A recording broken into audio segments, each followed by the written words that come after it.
Tout le monde. Ici Pierre-Luc Lafrance de la France Communication. Cette semaine, je vais vous parler des titres d'infolettres. Parce que souvent, on va passer beaucoup de temps à développer notre contenu, développer notre infolettre, et malheureusement, pas assez à penser aux titres. Mais si on y pense bien, c'est le premier contact du lecteur potentiel avec notre contenu. Si on ne réussit pas à capter son attention, il n'ouvrira pas le message, et peu importe la qualité du message, il ne se passera rien. C'est quoi un bon titre? Ben, c'est sûr que c'est un titre qui incite les gens à l'ouvrir, qui incite les gens à passer à l'action. Comment on fait ça? D'abord, la longueur. On vise là 7 mots et moins. De quoi de court, de punché. Pour rendre ça plus punché, on va y aller dans l'écriture dynamique, des verbes d'action. On évite le verbe faire, qui est un verbe très faible. On va éviter autant que possible être, avoir. On va essayer d'avoir un verbe d'action précis.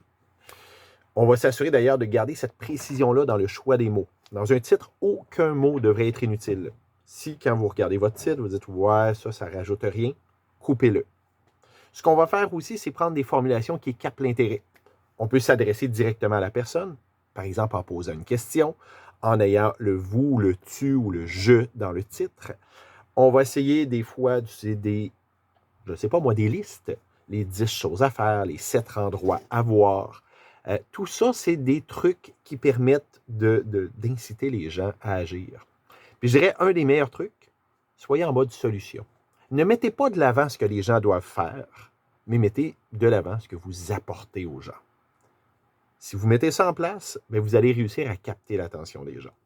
C'est sûr que le titre d'une infolette va être différent du titre d'un blog. Un blog, on a pensé en termes de référencement. Là, ce n'est pas le cas. Essayez d'être le moins corpo possible, mais vraiment vous adresser aux gens. Une infolette, c'est une conversation que vous avez avec les gens. Donc, essayez de mettre ça en place. Et si vous avez besoin de trucs, de conseils pour rendre votre infolette plus efficace, pensez à moi, Pierre-Luc Lafrance de la France Communication.